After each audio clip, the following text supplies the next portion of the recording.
happening, guys? Thanks for stopping back by the channel today. Right here, we are heading up to Michigan, up for a truck meet with the Truckmaster of all people. Me and Captain Ron over here. We're heading up that way. We started off this trip at like 5:30 in the morning. It's like a 3.5 hour drive. So the drive kind of sucks a little bit, but I was, you know, kind of nervous at first because this is the first trip that I've ever taken with my truck lifted 7 inches on 37-inch tires.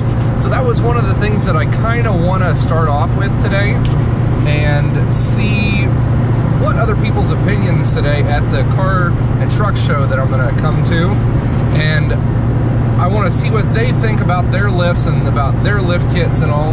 And I want to give you guys an idea of what I think about my truck so far.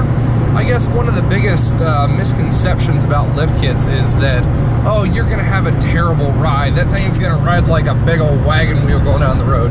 That is one thing that is not true. I mean, unless you're here in Michigan, because your roads just suck. Like, they're just terrible, horrendous. Just letting you guys know that. So, this truck actually rides fantastic. Before I got the lift kit, there was Fox shocks on the truck, so it was a little bit on the upgraded side. But I'd have to say that after having the lift kit done, there is little to no difference at all from the ride quality.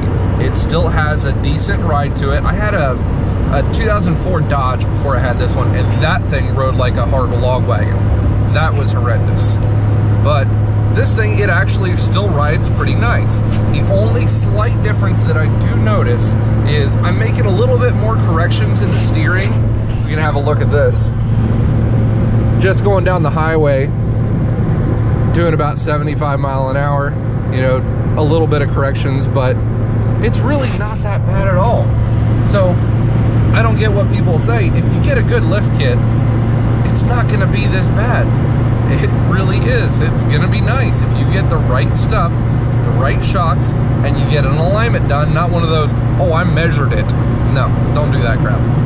So, that's about all I got for right now. We're still driving, and when I get to the truck show, we'll do a whole lot more video of what kind of guys show up. It's gonna be a huge truck meet today. Make sure you guys stay tuned.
So as you saw, we got a couple of nice, easy, quick little shots there at the truck meet today. It was a really fun and really awesome time, but I will actually revert you over to Truckmaster's channel to check out a whole lot more of the actual content that went on for that.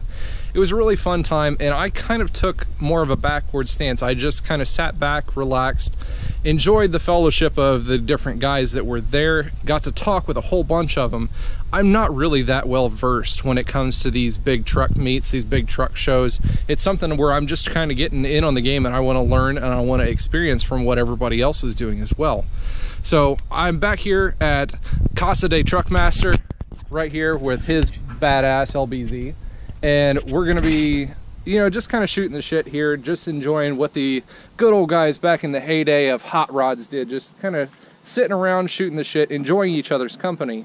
So I had one other question to ask you was, you know, when you look at the diesel community like we saw today, the fellowship of the guys who actually came out and who were there participating, what kind of a vibe do you get from those guys, and how do you see the truck community come together as compared to everything else from your dealership life, your friends, you know, the truck community as a whole? That's a great question, and there's really no way of saying this other than it's everyday people. You know, and I know it costs a lot of money to own a truck. I know you're spending $20,000 or $15,000 to buy, you know, a used diesel truck, but it just comes down to everyday folks, and that's what I think was the best, was to be able to just hang out. People don't have crazy modifications to their truck, and we were able to just sit back and just, you know, just talk about what they've done, and we all can come together with one common interest. And it really is, Kyle, it's a lifestyle. It really is. If you were to think about how we interact with each other, we all have that one common interest, and just sharing advice, and it's a really great time. We really enjoyed it. So. That is one of the biggest things that I really enjoyed about the truck meet that we had going on today. We had a really great time just talking with people, conversing, you know, just sharing our stories, not just about our trucks, but the actual experience in doing that to our trucks.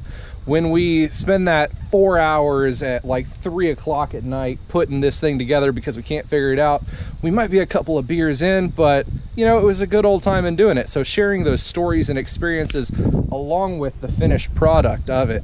When you see a lot of these things on the internet, all you see is the pictures and the photographs and the glam and glitz of, oh, these are badass trucks, I want to spend all my money on that. It's a very corporate America thing.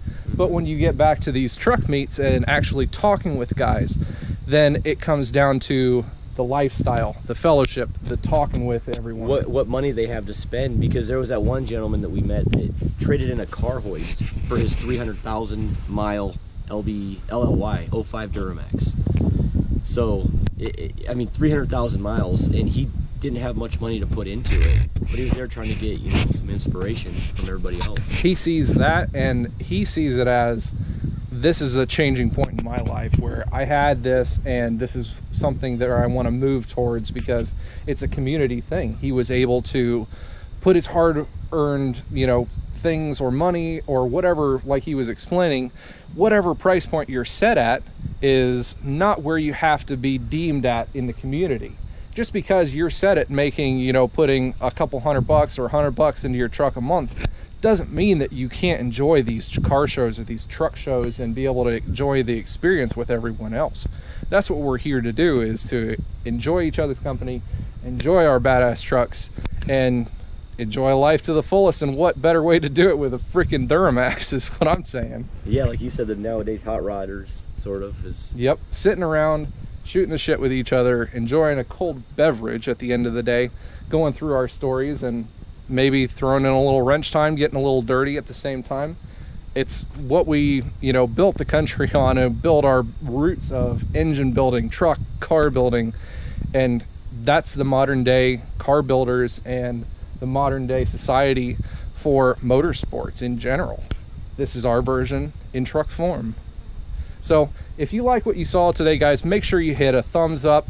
Give Truckmaster a big thumbs up as well. Go over and check his channel out.